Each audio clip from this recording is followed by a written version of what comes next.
This is the recently revised Toyota C-HR, and it's a little bit like a P45.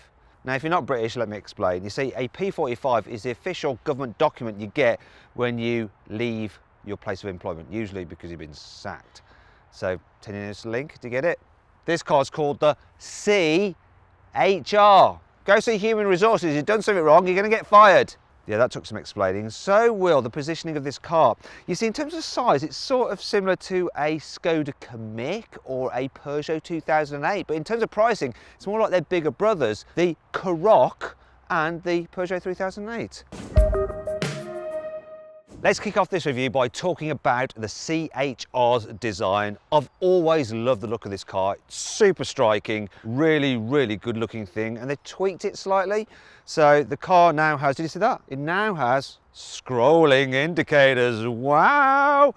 Also, the lights at the back are integrated into this lower spoiler. You've got another spoiler up there as well. Don't know what's going on here. It's like they were going to do some fake exhaust, but then they realised they were too massive to even look fake. They just look ridiculous, so they didn't bother completing them. So there's going to be no poking with a stick here because there's no fake vents. As well as tweaking the back end ever so slightly, there's some new alloy wheel designs. There's some new colours, including this burnt orange, which looks really good. And you can get the car in two-tone paint, which this one has, though Toyota calls it bi-tone. It's like, yeah, I'm not sure which way I swing, you know, sometimes I swing left, sometimes I swing right. I can have a black roof and an orange body, I don't care, I'm just easy. I have no idea what I'm going on about, sorry. Anyway, at the front, they've changed it a bit as well. Not massively, so the lights are slightly different, and let me get the keys out again. The indicators are now here. I like that. Also, it's got a slightly lower front bumper as well to make it look even more sporty. You might find it hard to just pick out the differences compared to the old car. So what I'm going to do now is show you clips of the old car. Now, can you see the differences? They're not great, are they? But anyway, it doesn't matter. This is a superb and striking looking small SUV. The quirky theme continues here on the inside of the C-HR, and yet again there's some minor changes. So they've improved some of the materials on the door in places that you're likely to touch, just so it feels a bit more premium. There are still some cheaper plastics lower down, especially down here on the door bins. Look at that flex there, that's awful. I don't know why you'd be doing that. But anyway, just trying to make a point. Then there's the design thing that continues through, like the diamonds everywhere. So you've got diamonds here, diamonds on the roof, there's like diamond shapes here. Even the stereo speakers have some diamond theme going on as well. It's pretty nice to sit in. I do like this car. They've also upgraded the seats, so they're slightly better than before, although they're really comfy in the previous version of this car. So that's an added bonus. They've also updated the infotainment system, which is the biggest bonus of all. And that brings me on to this car's specs. The entry-level model is called the Icon, and it's pretty much got all the kit you need. So I say just get that car. Get stuff like this touchscreen with Apple CarPlay or Android Auto. Look, I've got Android Auto up there, so I can just use the mapping for that. You also get dual zone climate control and a reversing camera. The next level up is called the Design, and that gets an electrically operated driver's seat. The front seats are also heated. You get front and rear parking sensors, 18-inch alloys instead of the normal 17s, plus an auto park feature, so the car will park itself into a space. So really, if you need that, you shouldn't be blooming driving, all right? Get off the road. Then there's the dynamic model, which includes the two-tone paint with the black roof, LED tail lamps, puddle lighting to light your way as you climb into the car when it's dark at night. It also gets rear cross traffic alert to prevent you reversing out into oncoming traffic, in addition to the standard fit auto emergency braking that you get on all models. Next is the XL, which has leather seats, silver dashboard trims and a heated steering wheel. Finally, there's the Orange Edition, which has, as you guessed it, this orange paint scheme and a JBL stereo. Let's continue the review by talking about this infotainment system. So you've got these shortcut buttons down the side, which makes it easy to select different functions as you're driving, because you can feel your way through them. The screen, the graphics, they're all right, you know, they're not the best, and the icons are a little bit kind of old-fashioned looking. The Design version, which is the second trim up, gets inbuilt satellite navigation as standard, and it's all right to use inputting destinations and waypoints. It's quick enough, but it's just not as good as going and using your Android Auto or Apple CarPlay with Google Maps always. Much prefer that system, and thank God Toyota has finally fitted Apple CarPlay and Android Auto to its cars. It's about bloody time, really, isn't it? Moving on to a little screen you get between the dials. Well, it's very small. It says very, very basic information. You get a bigger screen available on the Nissan Juke, and the Nissan Juke actually offers a similar kind of quirky looking SUV thing, but for less money. And if you click on the pop-out banner up there, you can check out my review of that car and see the best deals you can get on the Nissan Juke as well. Great. Anyway, continuing with the actual interior of this car. So connectivity, it's all right. There's just one USB there which you use to connect to your phone. There's a 12-volt socket in there, and that's your light in here. I can't believe that. Really? That's it. Anyway, practicality, looked in there. That's quite a good cubby. You got a decent sized cup holder there. Look, it's perfect for your coffee. See, perfect for it. And there's another one here. So I want to put my Coke in there, but look, it looks a little bit shallow. Ah, you'll see, Toyota have thought of this. It's got this little step in it, so you can actually put things all the way. Wait a minute. I was going to say, what the heck is... Who's had this car before me? It's obviously a baboon. Look, it's got a bright red arse. Whose is that? Anyway, look. See, that's great for taller bottles. And then in the door bins, you can just about squeeze an absolutely massive bottle. As for the glove box, it's very, very, very average. But overall, practicality is pretty decent in this car. What's not so decent though is the layout of some of the stuff. So here's all my climate control, great. Heated seats, there, yeah, okay, that's fine, they're over here. But then the heated steering wheel button's over here. Then the auto park feature's over there, but the rest of the driving stuff's over here. Okay, Toyota, you want me to have to search around to find things, I see, I get that, it's part of your game. In terms of getting comfy though, is the lever there. Look, enough adjustment in that, and you can get enough adjustment in the seat. Though, it's quite a low roof, so if you're really tall, you may find it's a bit lacking in headroom, this car. It's all right for leg room though. You can really put the seat all the way back. That is all right, but is it all right in the back seats? Well, let's find out. So the first thing to note is that, well, knee room is all right. Yup. Headroom is not so all right. That's the price of this sloping roofline. If I sit up dead straight, my head is touching the roof. Someone over 6 foot will struggle for headroom. And that brings me on to what it's like with 3 people in the back at once. While it's all right in the middle seat because it's kind of squidgy, the body's quite narrow, so everyone's struggling for shoulder room. Also, the people on the outside get pushed up against this sloping roofline. So even shorter people end up banging their head against there, which isn't great. Foot space isn't great either when you've got 3 people's feet trying to fill up these small wells. In terms of fitting a baby seat, well, you've got these flip-off Isofix covers, which, you bend your nail back when you flip them off. I hate it when that happens. And you might lose f***ing things. Once you remove them, you can get at the Isofix points quite easily. The only problem is that the doors don't open all that wide, so you do have to kind of work the child seat in, and if you've got one of those big bulky rear facing seats, you're going to have to move this front passenger seat forward to fit it in here. Biggest problem for me though in the back of this car is the fact that you've got quite small rear windows, so it does feel quite dark and gloomy back here. And then there's the cup holders, which are fine for bottles like this, but they're not very deep really, so you can't really keep any other stuff in the door bins. You do have some pockets on the seat backs to just shove stuff in and lose it, no doubt, but yeah, that's about it really. It's all right in the back, and let's face it, kids are going to be on their mobile devices most of the time, so they probably won't mind the fact that the windows are tiny, but at least they go all the way down.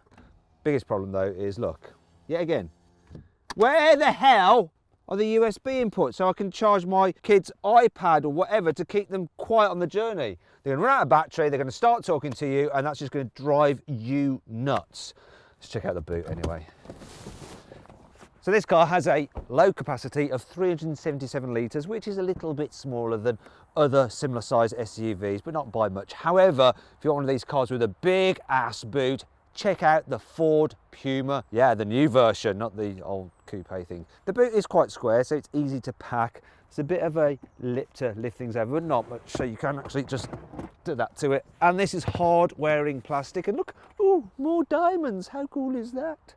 There's some tethering points here. Here here, some hooks to hang things off here and here, some extra space under here as well. So that's all good. Another thing that's good is this. When you fold the seats down, they do lie completely flat, so it's easy to push other items. Other items? Big bulky items to the front of the car.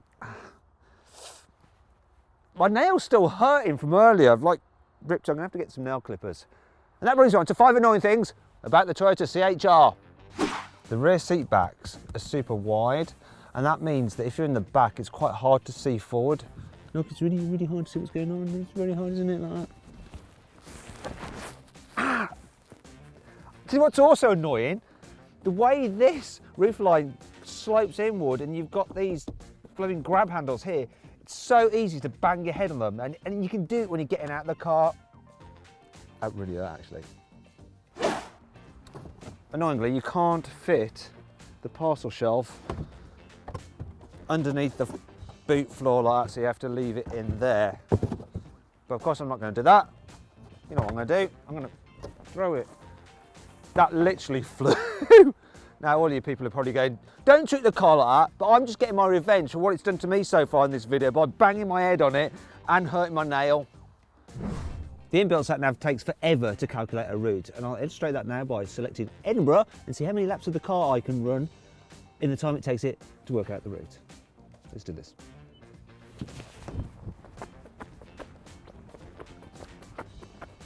That's 1. That's 2. That's 3. That's 4. Oh, that was almost 5 laps. That's just ridiculous. This car's supposed to be an SUV. Well, trying to be anyway. But the doors don't extend over the sills. In fact, the way they've designed them, because this bit pops out, you end up getting a lot of dirt on here. And then when you get out, you definitely just rub it all over the backs of your trousers. I think this compartment here is designed for your mobile phone, but look at this. Mobile phone of modern size. No chance. Thankfully, this car has plenty of cool features to help make up for all this. Here's 5. This little sticky out bit of plastic here actually controls the airflow, so it splits over the door mirror so you don't get a wind whistly sound. In fact, on this revised version of the C-HR, Toyota's engineers have improved 11 different locations of sound insulation, such as the door sills and absorption pads, to make it quieter than ever. Check this out, look, you've got some separate runners for the seat belts so that they don't snag on the seat backs when you fold them down.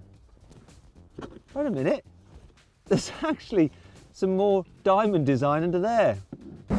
Toyota's new 2-litre petrol engine is pretty high tech. In fact, it has a thermal efficiency of 41%, which is about as good as it gets for a production car. To achieve that, Toyota's had to 3D print many of the parts inside it, so it's super tight in terms of tolerances.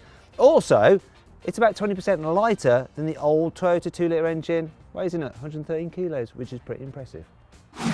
The battery pack to power the electric motor of the car's hybrid system is underneath the rear seats, so it doesn't actually eat into boot space, which is handy. In fact, there's 180 cells in this particular car.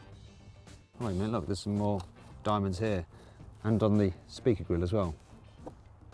Being a Toyota, you get a 5-year warranty. Look, it says so under here. It says it there, and we might have to claim for a new rear windscreen wiper motor. Oops. Right, and let's talk about engines. Now, it's pretty simple. You can now only get the C-HR as a petrol electric hybrid. There's a 1.8 hybrid, which has 122 horsepower, or, where's the bloody, there it is. Or there's the 2-litre hybrid, which has 184 horsepower. Economy-wise, they both promise around 50 miles per gallon. They both get automatic gearboxes, and they're both front-wheel drive. Now let's see what this Toyota C-HR is like to drive. So in town, it's really good. Suspension is brilliant over bumps. You hardly feel them at all. Also, being a hybrid, you can just cruise around in electric-only mode for short distances, and it's silent. really quiet. And if you need to accelerate, the engine does kick in, but it's very, very seamless and smooth. What's not so smooth though, the brakes. So press them a bit, nothing happens. Press them a bit more, then you're like that.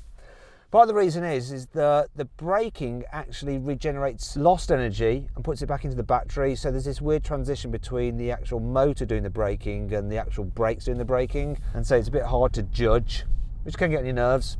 Also can get on your nerves is the turning circle, which is absolutely fine, but it's about a metre less than some other small SUVs.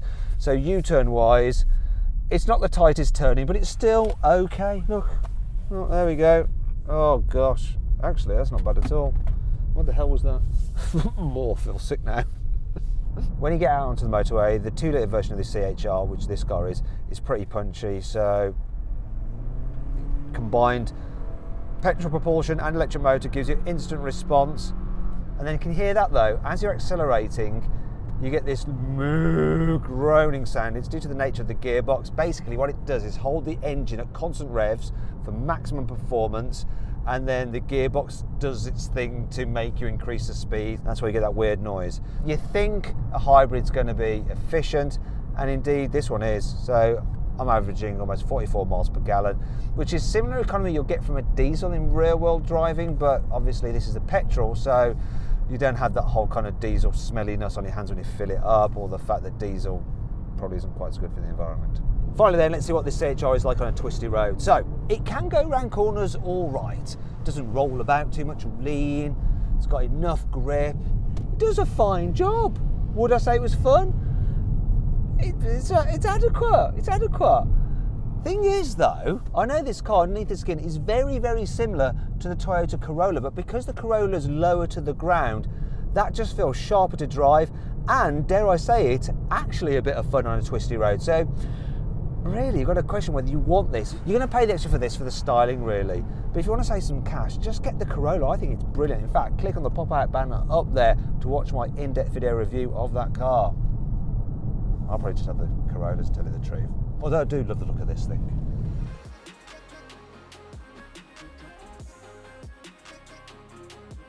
So then, what's my final verdict on the revised Toyota CH-R? Should you avoid it? Should you consider it? Should you shortlist it? Or should you just go right ahead and buy it?